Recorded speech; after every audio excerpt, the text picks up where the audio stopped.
Olha, deixa eu conversar agora com o presidente da Ordem dos Advogados do Brasil, advogado piauiense, Marcos Vinícius. Tudo bem? Boa tarde, tudo bem? bem? Boa tarde, satisfação. Piauí se orgulha muito de estar se sentindo representado com a sua presença, presidindo uma instituição respeitada, não, por que não dizer muitas vezes, um poder representado no nosso país, que é a Ordem dos Advogados hoje.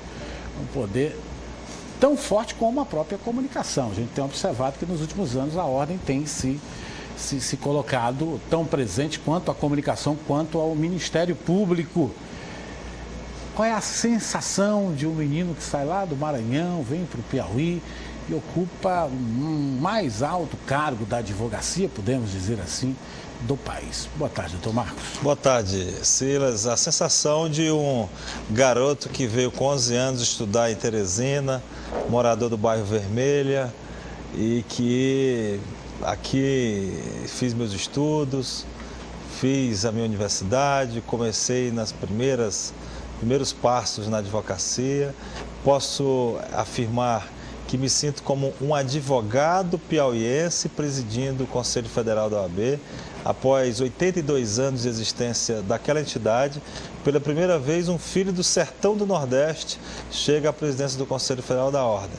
Já tivemos outros nordestinos do litoral, mas é a primeira vez que alguém do sertão do Nordeste, filho, portanto, desta realidade crua, dura dos nossos conterrâneos, chega à presidência do Conselho Federal da Ordem. E espero levar toda essa capacidade de trabalho do povo nordestino, essa capacidade de realização, de criatividade, de superação, principalmente, à presidência do Conselho Federal, dignificando e tentando honrar este bom conceito que o piauiense deve sempre ser merecedor do cenário nacional. A Ordem já tem ciência do papel que tem ocupado há pelo menos uma década. Outras décadas ela tinha participado ativamente, mas essa última década realmente a Ordem tem participado ativamente de toda a vida política, social do país. É continuar no mesmo ritmo, presidente? A OAB, como bem ressalta o Silas, ela é a entidade que, ao longo desses 82 anos, mas principalmente nas últimas décadas, tem se destacado efetivamente. Combatemos a ditadura Vargas, combatemos a ditadura militar. O nosso ex-presidente Raimundo Faoro foi um dos que mais contribuiu em nosso país para a redemocratização, a anistia ampla, geral e restrita, com o diálogo à época com o ministro da Justiça, Petrônio Portela, e contribuímos também para o impeachment de um ex-presidente da República. A Ordem continuará sendo esta porta-voz, esta bandeira, neste triênio, das grandes causas da República. Costumo dizer que a OAB não pode ser comentarista de casos, principalmente de casos submetidos à apreciação da justiça, porque ela não pode pré-julgar as pessoas, mas ela deve ser protagonista de causas, verificando aquelas demandas que podem contribuir com a melhoria da sociedade, como a necessária reforma política, como a reforma tributária, como uma lei que contenha o abuso de autoridade em nosso país. Portanto, temos causas e bandeiras que iremos, ao longo destes 3 anos, desfraldar, e espero que em favor da sociedade brasileira, da advocacia brasileira. A Ordem agora tem um papel importante na mediação desse, às vezes, até conflito do Legislativo com o Judiciário, né? Porque nas lacunas deixadas pelos Legislativos, o Judiciário tem atuado, dado a necessidade, é a minha leiga impressão, e tem surgido um atrito, e há quem diga que a Ordem que estará mediando este clima entre os dois poderes. De fato, temos hoje, como bem anota nosso Silas, querido Silas, uma grande questão, um grande questionamento acerca do que se chama ativismo judiciário ou o que se denomina intervenção do judiciário nas atividades do Congresso Nacional. Temos que ter a visão que o Congresso Nacional é um importante poder da República, sem dúvida alguma. Toda ditadura, quando se instala, ela já se instala fechando o Congresso Nacional, porque nele, inclusive, as minorias estão representadas. Mas todos os poderes, o Executivo e o Judiciário, eles devem cumprir as normas, a Constituição Federal e as leis. E o Judiciário, quando chamado, portanto, a fazer o freio e o contrapeso, a impedir que o Congresso ou o Executivo exorbitem de suas funções, ele tem atuado. Então, esta harmonia e esta independência dos poderes é algo relevante, algo eficaz. A OAB estará à disposição do Congresso e do Supremo Tribunal Federal para esse importante diálogo, para que cada um preserve os seus poderes. O Congresso, o poder de legislar, mas o Judiciário, o poder de revisar as leis quando elas forem constitucionais. A ordem pode estar, inclusive, intervindo, dialogando com reformas que o nosso país necessita urgentemente, que só podem serem feitas no legislativo, como a tributária, como a política, por exemplo, presidente? Silas, é justamente esta a grande tarefa da ordem nesse momento. Está atenta a temas jurídico-políticos. Claro. Penso que quando um tema é político-partidário exclusivo, não compete à ordem se miscuir, porque a ordem não pode ser um partido político, nem ser linha auxiliar da oposição, nem um longa-manos do governo. A ordem deve ter a equidistância do debate partidário, mas o debate político, principalmente o político-jurídico, quando diz respeito à reforma política, à reforma tributária, é uma obrigação de todos nós, não só os advogados, mas os médicos, os engenheiros, os que possuímos nível superior, nós que temos, portanto, uma posição na sociedade destacada por conta da próprio exercício profissional, temos essa obrigação de não nos excluirmos desse debate importante para a melhoria da sociedade, como a reforma tributária e como a reforma política. A ordem, ela se tornou uma espécie de porta para a população. Então, esse final de semana, por exemplo, a Ordem dos Advogados do Piauí recebeu uma denúncia médica de uma comissão que poucos sabiam que existia. Eu, particularmente, não sabia que existia a Comissão de Direito de Saúde da Ordem dos Advogados.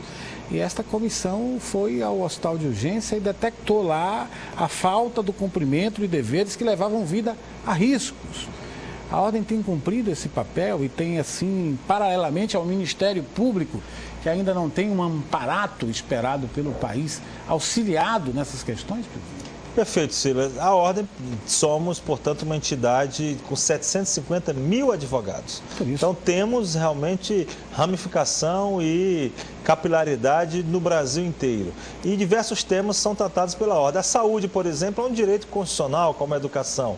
E na medida que uma comissão de saúde da Ordem detecta que, no caso do hospital de urgência, precisa ter uma melhoria de tratamento dos funcionários, uma melhoria de estrutura, uma melhoria de atendimento à população, ela está cumprindo a sua missão de ser porta-voz dessa causa importante da população, que é a saúde. E nisso nós não nos omitimos. Entendemos, inclusive, Silas, que é prioridade, sim, da Ordem também tratar da defesa das prerrogativas dos advogados, com aquela visão de que os advogados, eles não são portadores ou proprietários das prerrogativas. Ele apenas exerce as prerrogativas, mas as prerrogativas pertencem ao cidadão. E essa causa, que é a defesa das prerrogativas do advogado, ela não se exclui ou não se conflita com a defesa da sociedade. Muito ao contrário, elas se complementam. Então, penso que a ordem deve continuar a ordem dos advogados, mas deve ser também a ordem do Brasil e cuidar dos dois temas com igual atenção. Houve um estouro de faculdades de direito, de bacharelado em todo o país. E a volta se dá e se discute a questão do exame da ordem. Agora, o parlamento surge uma proposta, que ao invés do exame, o estágio obrigatório. Qual é a visão da ordem? A ordem entende que nós, nos últimos 15 anos, Silas, saímos de 200 para 1.200 faculdades de direito. Em 15 anos, 1.000 faculdades de direito, o que significa que é até humanamente impossível fiscalizar o estágio de 100 mil alunos por ano de direito. Então, seria algo ideal um estágio obrigatório que pudesse fiscalizar, algo a ser construído, mas não há estrutura para isso. E o exame de ordem é fundamental, por quê? E é importante que a população saiba, para não punir as pessoas, principalmente as pessoas mais pobres, a contratar profissionais que não têm um mínimo de conhecimento jurídico para defendê-las. Perceba que para a OAB seria muito mais interessante, enquanto entidade, ter 2 milhões de filiados ao invés de 750 mil. Teríamos uma arrecadação bem maior, seria um exército de profissionais, mas a ordem não pode ter um pensamento egoísta, pensar apenas nela como entidade. Ela deve ter o pensamento em favor do cidadão. Então, somos favoráveis ao exame de ordem justamente para que o cidadão não seja punido em ser defendido por alguém que não tem conhecimento jurídico suficiente para passar em uma prova de 80 questões. Seria difícil para a ordem, segundo um telespectador, estar lutando pela reforma do Código Penal, já que pode estar atrapalhando o trabalho dos criminalistas? Não, a ordem, muito ao contrário, estamos à disposição do Congresso Nacional, podemos indicar, inclusive, pessoas para fazer parte desse debate no Congresso. Não nos opomos a um novo Código Penal. Apenas a ordem entende que qualquer proposta legislativa, ela é tanto melhor se ela for debatida com a população. Nenhum projeto de lei com a importância do Código Penal pode ser elaborado a 4 paredes sem ouvir a população, sem ouvir a sociedade, sem ouvir o telespectador, sem abrir um canal de comunicação para todos, para que possamos opinar. É chegada a hora que nós entendamos que não só alguns poucos podem legislar em nosso país, mas que toda a população tem que participar do processo legislativo. É isso que a ordem defende em relação ao Código Penal e aos outros códigos que estão em elaboração no Congresso Nacional. O senhor veio hoje a Teresina, em especial para a posse da nova diretoria da ordem, isso, secção Piauí. É verdade, eu queria inclusive conclamar a todos a participar, sociedade organizada do Estado, os advogados, a partir das 19 horas, no auditório da OAB, teremos a posse da nova diretoria. A OAB do Piauí estará dirigida nesses 3 anos pelo grande advogado William Guimarães, por sua diretoria, um líder, William, competente, trabalhador, dedicado, um exemplo de advocacia, um filho de um casal de professores aqui do Piauí, que chega à presidência da ordem, que chega a um sucesso na sua carreira, graças ao seu trabalho e à sua competência, e é um exemplo a todos nós. Eu quero aqui conclamar a todos para que hoje possamos aplaudir solenemente o início do mandato de William Guimarães. Muito obrigado, doutor Marcos. Obrigado. Parabéns aí pelo mandato e parabéns também ao doutor William, que está aqui no estúdio com a gente, tá? Muito obrigado.